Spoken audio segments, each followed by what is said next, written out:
அனைவருக்கும் எனது அன்பான வணக்கம். திருவள்ளுவர் இயற்றிய திருக்குறளில் பொருட்பால் அதிகாரம் 42 கேள்வி 416வது குறள். எனைத்தானும் நல்லவை கேட்க அனைத்தானும் ஆன்ற பெருமை தரும். ஒருவன் மிக சிறிய அளவினதாயினும் நன்மை தரும் சான்றோர்கள் வாய் சொல்லை கேட்க வேண்டும். அது சிறியதாயினும் அவனுக்கு நிறைந்த பெருமையை தரும். எவ்வளவு சிறிது பொருள் எவ்வளவு சிறிது பொழுதினுள் கேட்கப்பட்டாலும் அவ்வளவுக்கும் ஏற்ற பயனுண்டு என்பது பொருள்.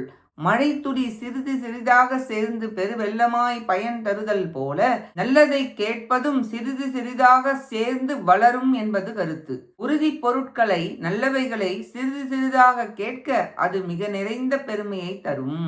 கற்கவில்லை என்றாலும் கேள், பெரியோர் சொல் ஒழுக்கமுடையோர் சொல் தொடர்ந்து கேள்.